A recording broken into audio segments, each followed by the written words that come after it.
नदियां, सोचिए, ये तो किसी भी सभ्यता की जान होती हैं। शहर इनके किनारों पर ही बसते हैं, खेत इन्हीं के पानी से हरे भरे होते हैं, यहाँ तक कि देशों की सरहदें भी इनसे बनती हैं। ये इतनी आम है कि इनके बिना दुनिया की कल्पना करना भी मुश्किल लगता है। लेकिन ये बात शायद ही किसी ने सोची होगी कि दुनिया में कुछ देश ऐसे भी हैं जहां एक भी नदी नहीं है।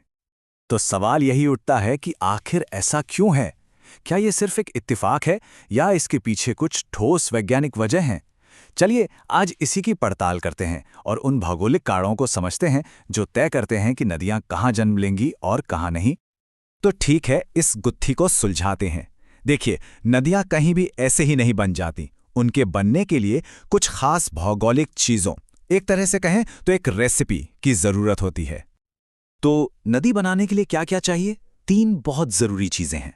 पहली, पानी का एक लगातार स्रोत होना चाहिए, जैसे कि बारिश या पहाड़ों पर पिघलती हुई बर्फ।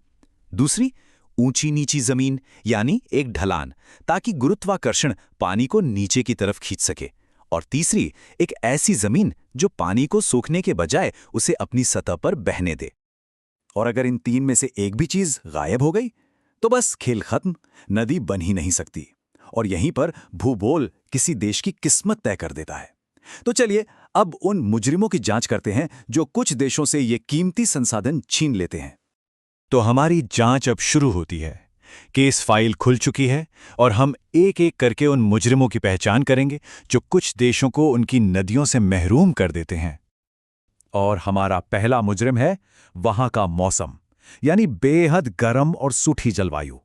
कुछ जगहों का मौसम इतना कठिन होता है कि वहां नदियों का पनपना नामुमकिन हो जाता है। अब ये सुनने में थोड़ा टेक्निकल लग सकता है, पर है बड़ा सीधा सा। समझिए, सऊदी अरब, कतर और यूएई जैसी जगहें एक खास भौगोलिक जोन में हैं, जिसे सब ट्रॉपिकल हाई प्रेशर जोन कहते हैं। आसान भाषा में, यहाँ हवा ऊपर उठकर बादल बनाने के बजाय नीचे की तरफ दबती है। और जब हवा ऊपर नहीं जाएगी तो बादल कैसे बनेंगे? बादल नहीं तो बारिश नहीं, और अगर कभी कभार थोड़ी बहुत बारिश हो भी जाए तो रेगिस्तान की भयंकर गर्मी उसे तुरंत भाप बनाकर उड़ा देती है। तो नतीजा क्या होता है? कोई पक्की नदी नहीं, बस सूखी घाटियां, जिन्हें वादी कहते हैं।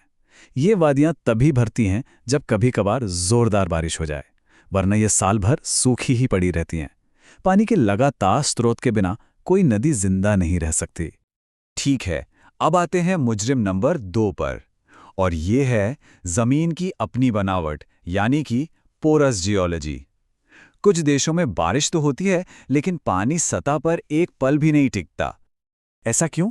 क्योंकि वहां की जमीन चूना पत्थर या बलुआ पत्थर से बनी है, जो एक स्पंज की तरह काम करती है और पानी को फौरन सोख लेती है। पानी सतह पर बहकर नदी बनाने के बजाय सीधे जमीन के अंदर चला जाता है और वहां जलभृत यानी एक्वाफर्स बना लेता है। मतलब पानी तो है, लेकिन वो हमारी नजरों से ओझल है, जमीन के नीचे कैद।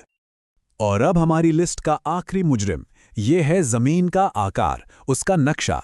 कभी कभी जमीन की बनावट ही ऐसी होती है जो नदियों के बनने की कोई गुंजाइश ही नहीं छोड़ती। अब यहां 2 एकदम उल्टी बातें एक ही नतीजे पर पहुंचाती हैं।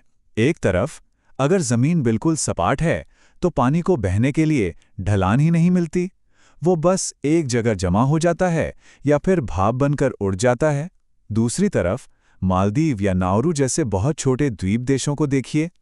यहाँ जमीन ही इतनी कम है कि बारिश का पानी इकट्ठा होकर एक धारा बना सके, उससे पहले ही वो बहकर सीधे समुद्र में पहुंच जाता है। तो सवाल ये है कि अगर नदियां नहीं हैं तो फिर जिंदगी कैसे चलती है? क्या वहां लोग नहीं रहते? बिल्कुल रहते हैं। तो फिर वो अपनी पानी की जरूरतें कैसे पूरी करते हैं? इसका जवाब छिपा है इंसान की जबरदस्त तकनीक में। इन देशों ने कमाल के तरीके निकाले हैं। वे विशाल डिसैलिनेशन प्लांट्स लगाकर समुद्र के खारे पानी को पीने लायक बनाते हैं। वो जमीन के नीचे छिपे हुए जलभृतों से पानी खींचते हैं और बारिश की हर एक बूंद को बचाने के लिए आधुनिक तकनीक का इस्तेमाल करते हैं। हाँ, और पानी और भोजन का आयात भी उनकी जिंदगी का एक बड़ा हिस्सा है। लेकिन एक बात तो साफ है, जहां नदियां हैं वहां जिंदगी और सभ्यता को सस्ता और टिकाऊ सहारा मिलता है, और जहां नदियां नहीं हैं वहां जिंदा रहने के लिए पूरी तरह से आधुनिक टेक्नोलॉजी और बहुत सारे पैसे पर निर्भर रहना पड़ता है। ये प्रकृति की देन और इंसानी आविष्कार के बीच का एक बहुत बड़ा फर्क है। तो अब सारे सुरागों को जोड़कर देखते हैं। हमने जो कुछ भी देखा उससे ये तो साफ है कि नदियों का ना होना कोई इत्तेफाक नहीं है, बल्कि इसके पीछे ठोस भौगोलिक कारण है।